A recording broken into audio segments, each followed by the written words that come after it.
Boa tarde, meus irmãos. Mais uma vez estamos reunidos para estudar a palavra de Deus e eu queria trazer aqui um princípio da palavra: alcançando vitórias com Jesus. Alcançando vitórias com Jesus. Abre, por favor, a sua Bíblia em Mateus, capítulo 17, versículo 19. Os discípulos se aproximam de Jesus para fazer uma pergunta. Diz assim: Então os discípulos, aproximando-se de Jesus, perguntaram em particular: por que motivo nós não podemos expulsá-lo? Meus irmãos, vamos entender o que está acontecendo aqui. A narrativa começa com Jesus subindo a um monte que ficou conhecido como Monte da Transfiguração. Subiram com ele Pedro, Tiago e João. Os outros 9 discípulos ficaram ao pé do monte.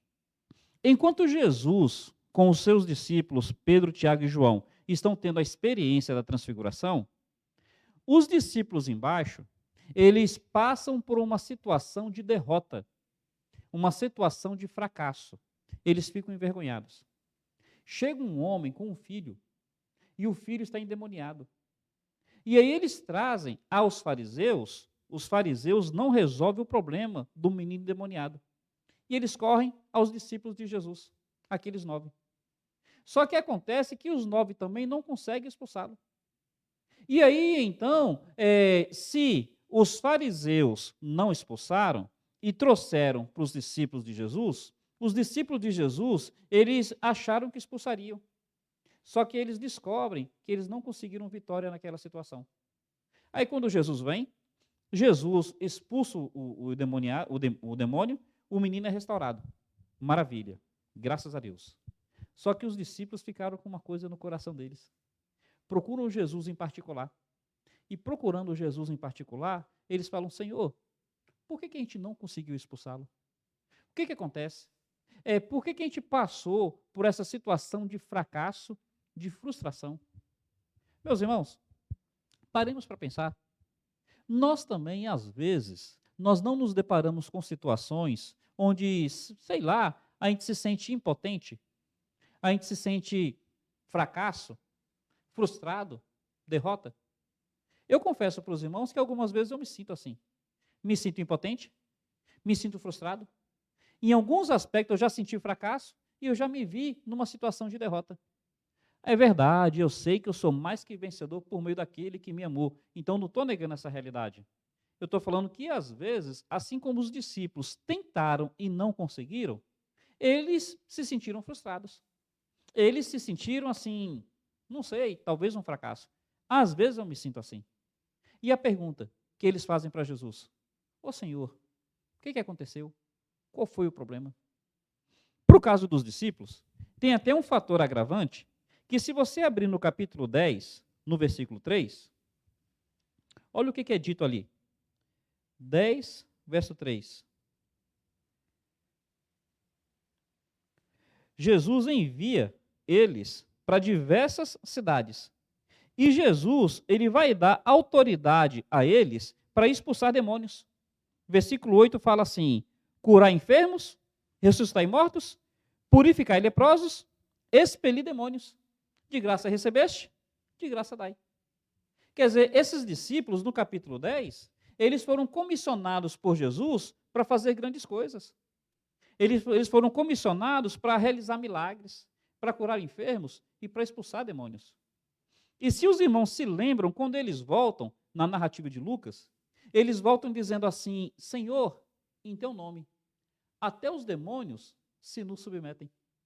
Quer dizer, eles tiveram tantas vitórias no decorrer da sua caminhada com Jesus, que quando apareceu aquele pai com o menino endemoniado, eles entenderam que daria para eles resolverem e que não seria tão complicado.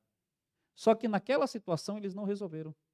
E eles chamam Jesus Cristo à parte, e eles falam: Jesus, Senhor, por que das outras vezes deu certo? O Senhor nos capacitou. E agora não deu mais certo? O que está acontecendo, Senhor? É um problema em nós? A sua bateria está diminuindo? Todo respeito a Jesus Cristo. O que eu quero dizer é o seguinte: nós somos casados há muitos anos. A gente já teve tantas experiências boas no casamento. Por que não está acontecendo mais? Você já se perguntou isso? Nossa caminhada cristã, a gente já teve tanto fervor, a gente já teve tanto ânimo, por que não está acontecendo mais?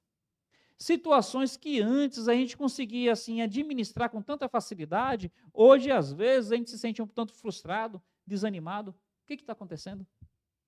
Meus irmãos, aqui são princípios, tanto para uma realidade espiritual de batalha contra as trevas, realmente assim, de batalha contra demônios, mas também de batalha contra o pecado, batalha contra o mundo, e de situações muito íntimas, muito pessoais que às vezes nós temos. Nós precisamos nos perguntar, por que a gente não está tendo vitória? E aí Jesus, ele vai nos trazer alguns ensinos muito preciosos. Eu gostaria de compartilhar eles aqui, para a gente pensar como é que a gente alcança vitória com Jesus Cristo. Em primeiro lugar, olha o versículo 21 do capítulo 17, que é o texto inicial. 17, 21, quando os discípulos perguntam, ele diz assim: mas esta casta não se expele por meio de oração e de jejum. Meus irmãos, em primeiro lugar, Jesus vai dizer para eles o seguinte: olha, vocês expulsaram muitos demônios, só que eu quero que vocês saibam que nem todos os demônios são iguais. Existem castas de demônios diferentes. Meus irmãos, tem uma frase que diz assim: quando você tem um martelo, você acha que todo problema é prego. Você quer resolver todo o problema da mesma maneira. E Jesus está nos ensinando que há níveis diferentes de dificuldades, há níveis diferentes de desafios, há níveis diferentes de inimigos. Há situações que realmente são mais problemáticas, são mais dificultosas. Comparação simples: enfermidade. Nem toda enfermidade é gripe. Nem toda enfermidade é resfriado. Tem enfermidades que são mais sérias do que outras. Então, de repente, tem enfermidades que você resolve com limão, mel e alho. Mas já tem enfermidades que limão, mel e alho já não terão tanta produtividade. Então, meus irmãos, no âmbito espiritual, existem castas diferentes. Questão de casamento. Existem dificuldades diferentes, existem momentos diferentes.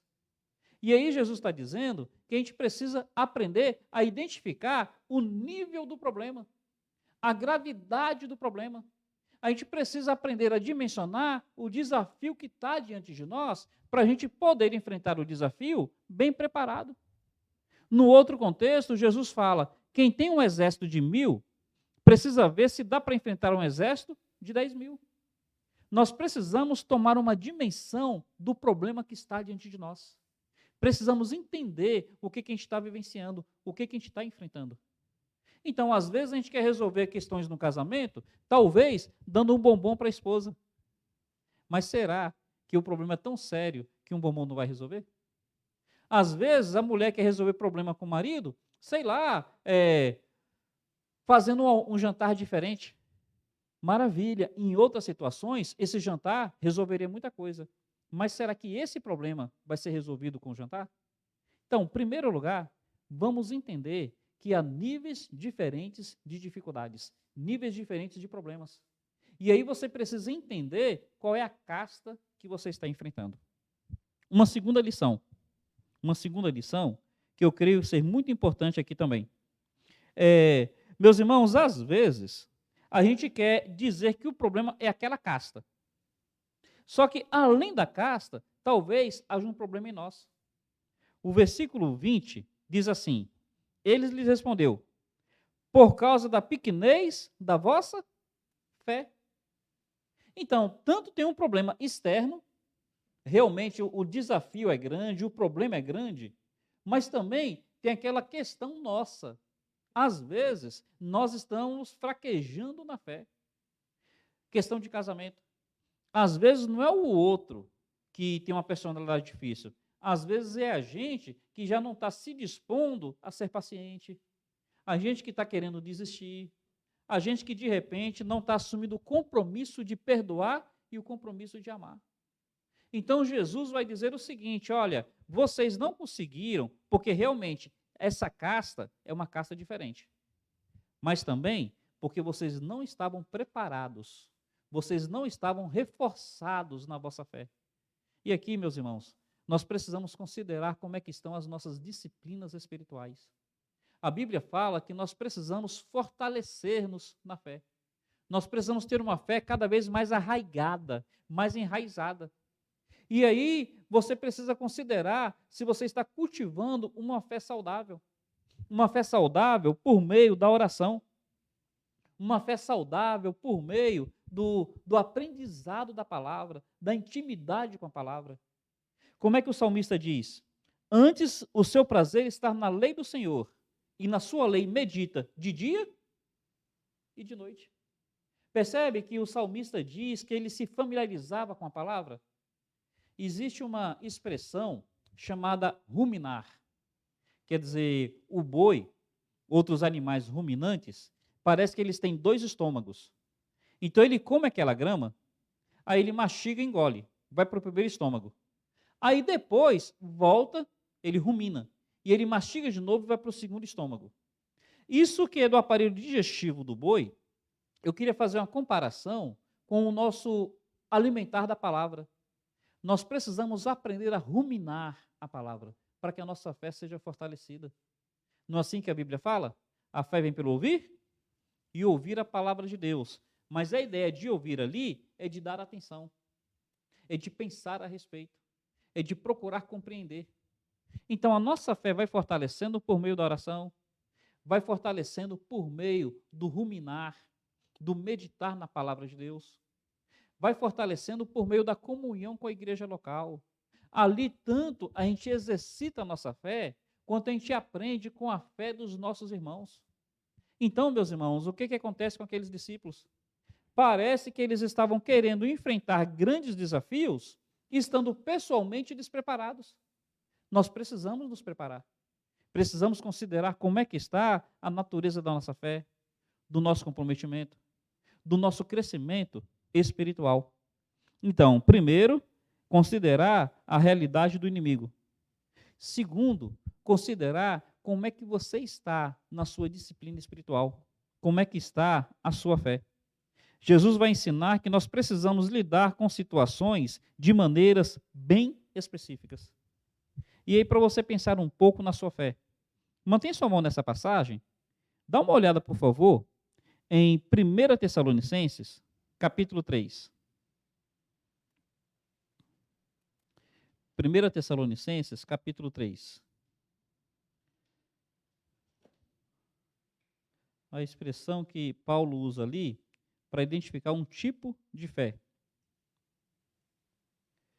3, no versículo 5, ele diz assim: foi por isso que, já não me sendo possível continuar esperando, mandei indagar o estado da vossa fé, temendo que o tentador vos provasse e se tornasse inútil o vosso labor. Percebe que Paulo ele está preocupado com o estado da fé dos tessalonicenses? E olha o verso 10. Orando noite e dia, com o máximo empenho, para vos ver pessoalmente e reparar as deficiências da vossa fé. Quer dizer, no verso 5, Paulo diz que está preocupado com o estado da fé daquele grupo de discípulos. Meu irmão, você tem que se preocupar com o estado da sua fé.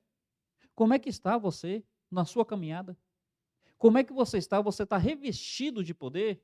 Você está revestido da cobertura espiritual? Você está em comunhão com o Senhor? E aí ele fala que no verso 10, que queria reparar as deficiências da fé daqueles discípulos. Às vezes, nós estamos com alguma deficiência de fé. Nós estamos com alguma deficiência da nossa caminhada com Deus. Nós estamos dando brecha. Estamos, assim, permitindo que não usufruamos do poder espiritual que o Senhor nos concede. Qual o estado da sua fé? Salmo 91 diz assim: aquele que habita no esconderijo do Altíssimo precisa habitar, precisa estar familiarizado, precisa ter intimidade. E aqui, meus irmãos, olhando ainda a questão de fé, lembra que muitas vezes Jesus se dirigia aos discípulos usando 2 expressões: homens de pequena fé, ou porque sois tímidos na fé. Quer dizer, o estado da vossa fé.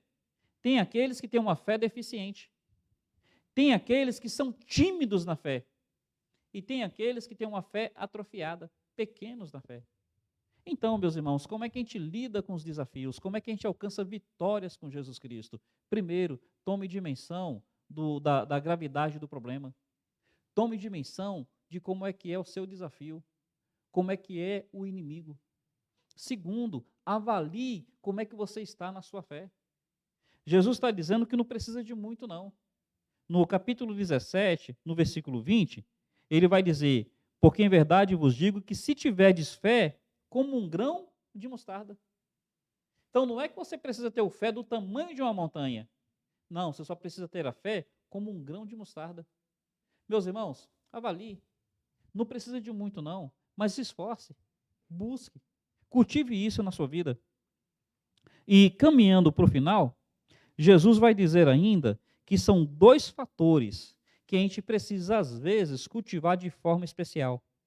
O capítulo 20, o versículo 21, ele fala: essa casta não se espelhe senão por meio de oração e de jejum. Quer dizer, tem a oração, que é uma coisa normal da vida do cristão. Mas tem aquela oração que é específica, que é bem direta. Se você observar na vida de Jesus, por exemplo, para ele escolher os discípulos, o texto fala que primeiro ele passou uma noite inteira em oração. Ele passou a noite inteira orando para escolher os discípulos. Então, além daquela oração costumeira, às vezes nós precisamos pagar um preço especial em oração. Se você observar, por exemplo, tem o Getsêmani, onde Jesus reúne os discípulos e fala assim: fique aqui e orem por mim. Eu preciso ser revestido de oração. Então, meus irmãos, nós precisamos ter pessoas que orem por nós. Precisamos clamar para que Deus haja por nós e ter pessoas que clamem por nós. Jesus chama 3 discípulos à parte e ele ali abre o coração de uma maneira ainda mais específica. Ele diz: orem por mim. E aí a Bíblia fala que ele mesmo se distancia um tiro de pedra. E ali, se distanciando um tiro de pedra, ele vai ter o seu a sós com Deus, onde ele vai poder derramar o seu coração de uma maneira especial. Seu tempo de oração, às vezes você precisa se distanciar um tiro de pedra, ter uma coisa só sua. Ali Jesus se derramou, o texto fala que ele orou com tanta intensidade que seu suor transformou em sangue. Então, meus irmãos, como é que a gente alcança a vitória com Jesus Cristo? Dimensione a gravidade do problema. Considere como é que está a sua fé.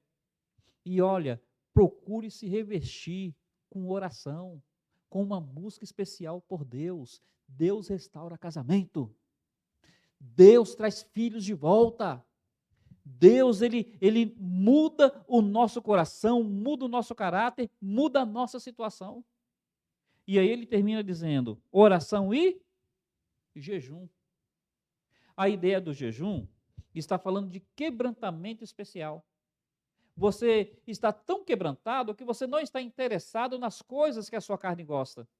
Você está abrindo mão dessas coisas porque você depende desesperadamente de uma intervenção de Deus, da mão do Senhor estendida sobre você.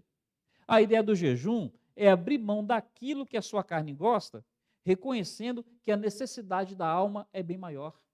Então não é deixar de comer por deixar de comer, é deixar de comer para orar.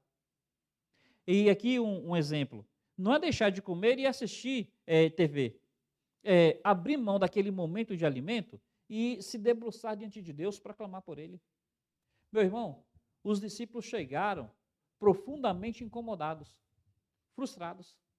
E aí Jesus não vai repreendê-los. Jesus vai dar o caminho da solução, vai dar o caminho da vitória. Jesus vai dizer: olha, essa casta aí, vocês poderiam expulsar. Se vocês entendessem como é que é a casta, se vocês assim procurassem fortalecer a fé e vocês pagassem um preço de oração e de jejum. Meu irmão, se desafia. Qual é a casta que você precisa enfrentar? Qual é a casta que você precisa ter vitória em nome de Jesus Cristo? Primeiro avalie qual é o problema. Dimensione o problema. Como é que está a sua fé? Você está em intimidade com Deus? Está em comunhão? Está se fortalecendo? Pague o preço da oração. Pague o preço do jejum. Demônios vão cair por terra em nome de Jesus Cristo. Vidas serão libertas pelo poder do sangue de Jesus. E você poderá desfrutar vitórias para a glória do Deus Todo-Poderoso. Louvado seja o nome dele. Meu irmão, que essa breve palavra, de alguma maneira, seja um desafio, seja um incentivo e seja uma descoberta de Deus no seu coração para que você tenha mais e mais vitórias com Jesus Cristo. Louvado seja o nome dele. Um carinhoso abraço.